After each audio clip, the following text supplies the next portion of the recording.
Bienvenue sur Mystère Investigation. Cette vidéo fascinante sur un sujet aussi étrange que captivant. Les animaux condamnés à mort par la justice. Imaginez un monde où un cochon peut être pendu pour meurtre, un ours abattu sur ordre ministériel, ou une tortue euthanasiée pour un acte controversé.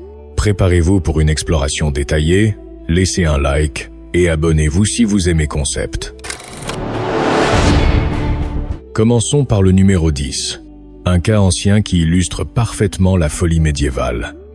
Les sangliers de Fontenay-aux-Roses en 1266, en France. À cette époque, au XIIIe siècle, les animaux domestiques ou sauvages étaient souvent tenus responsables de leurs actes, comme s'ils avaient une conscience morale, une idée issue du droit canonique et romain adapté par l'Église. Ces sangliers, accusés d'avoir attaqué et tué des villageois dans les forêts environnantes, ont été traînés devant un tribunal laïque. Après un procès formel avec témoins et plaidoiries, ils ont été condamnés à la pendaison publique, une exécution spectacle pour apaiser la communauté terrorisée. Ce cas montre comment la justice médiévale mélangeait vengeance humaine et rituels religieux, avec des animaux habillés en humains pour l'exécution afin de souligner leur culpabilité. Passons maintenant à un cas plus récent pour varier.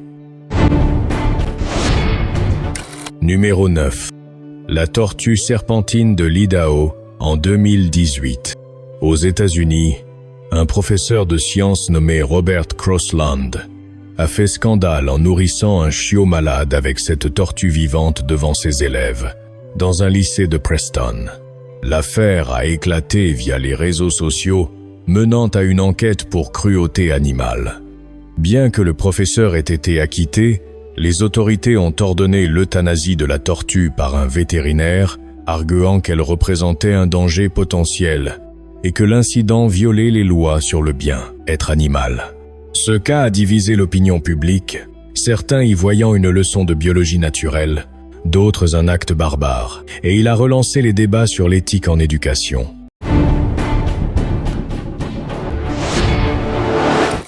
Retour aux racines historiques, avec le numéro 8, les rats d'Autun en 1522 en France. Ce procès ecclésiastique, défendu par le célèbre avocat Barthélemy de Chasseneuse, visait des rats accusés de dévorer les récoltes, causant famine et misère. Assignés à comparaître, les rats n'ont pas répondu. Chasseneuse a plaidé que le voyage était trop dangereux pour eux à cause des chats. Le procès a traîné des mois, avec ajournement et arguments théologiques sur la création divine, jusqu'à une prescription implicite. C'était un moyen pour l'Église de rituellement exorciser les plaies, sans exécution réelle mais avec une condamnation symbolique. Pour un contraste moderne, numéro 7. Le walrus Freya en 2022, en Norvège. Cette femelle morse de 600 kg, devenue une star des médias pour ses apparitions sur les côtes d'Oslo, a été euthanasiée sur ordre des autorités fisheries norvégiennes après avoir endommagé des bateaux et approché trop près des humains, risquant des accidents. Malgré des pétitions internationales et des propositions de relocalisation, la décision administrative, équivalente à une sentence judiciaire, a été exécutée par injection létale, citant la sécurité publique. L'affaire a provoqué un tollé mondial, avec accusation de négligence humaine, et a mis en lumière les conflits entre tourisme animalier et conservation.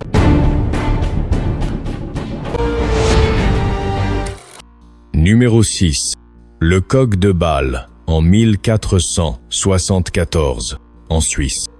Accusé d'avoir pondu un œuf, un acte contre nature associé à la sorcellerie et au basilic mythique. Ce coq a été jugé par un tribunal séculier. Les témoins ont juré, des experts théologiens ont débattu, et le verdict est tombé. Brûlé vif avec son œuf sur un bûcher public. Ce cas reflète les peurs superstitieuses de l'époque, où les anomalies animales étaient vues comme des signes diaboliques, et les exécutions servaient d'exorcisme collectif.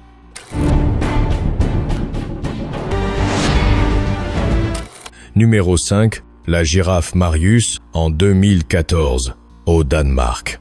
Au zoo de Copenhague, cette jeune girafe mâle de 18 mois a été jugée surplus génétique par le programme européen d'élevage EASA pour éviter la consanguinité. Malgré 27 000 signatures de pétitions et des offres d'adoption, les autorités vétérinaires danoises ont validé l'euthanasie par balle, suivie d'une autopsie publique et d'un nourrissage des lions avec sa carcasse. L'événement, filmé et diffusé, a choqué le monde, déclenchant des débats sur l'éthique des zoos et les lois européennes sur la biodiversité captive. Retour au Moyen-Âge pour le numéro 4. Les charançons de Saint-Jean de Maurienne, en 1587, en France. Ces insectes ravageurs de vignes ont été assignés en justice ecclésiastique, avec un procès de plusieurs mois incluant sermons et anathèmes.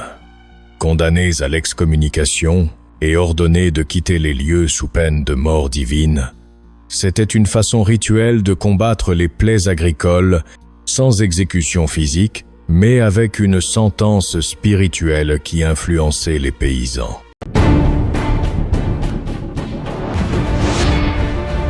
Pour un cas contemporain poignant, numéro 3, l'ours Bruno, alias Jijun, en 2006, en Allemagne et Italie. Cet ours brun réintroduit dans les Alpes via un programme européen a tué des dizaines de moutons et approché des villages bavarois.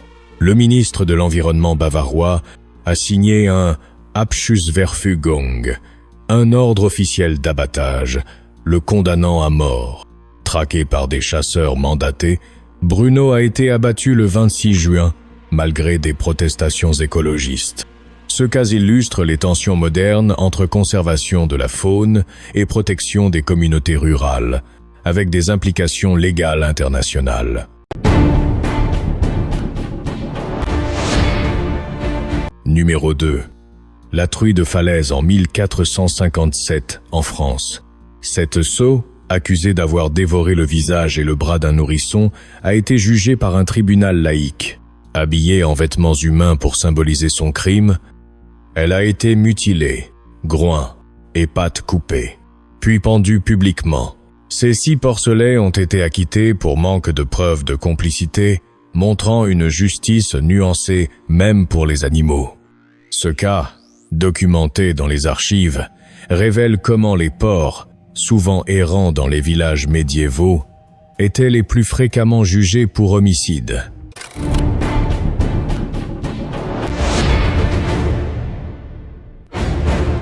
Et enfin, le numéro 1, un mélange emblématique ancien-récent.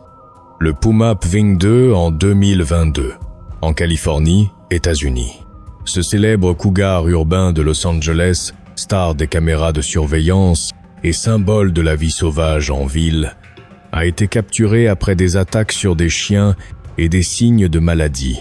Les autorités de la faune californienne, après évaluation vétérinaire, ont ordonné son euthanasie par injection pour raisons humanitaires et de sécurité, une décision validée par des protocoles légaux similaires à une sentence judiciaire.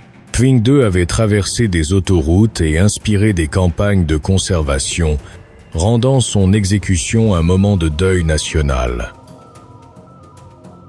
Ces 10 cas, des superstitions médiévales au dilemme moderne, nous montrent comment notre vision de la justice animale a évolué. Des procès anthropomorphiques aux décisions pragmatiques basées sur la science et la loi. Mais ils posent aussi des questions. Les animaux sont-ils responsables? Ou est-ce nous qui projetons nos fautes? Aujourd'hui, avec des lois sur les chiens dangereux et la gestion de la faune, ces condamnations persistent, souvent controversées. Si cette vidéo vous a intrigué, likez pour soutenir plus de contenu historique bizarre. Abonnez-vous à la chaîne pour ne pas manquer les prochaines explorations. Et commentez ci-dessous. Quel cas vous a le plus choqué? Et en connaissez-vous d'autres? Partagez-la avec un ami passionné d'histoire ou d'animaux. Et activez la cloche pour les notifications. Merci d'avoir regardé. Et à bientôt pour plus de mystères du passé et du présent.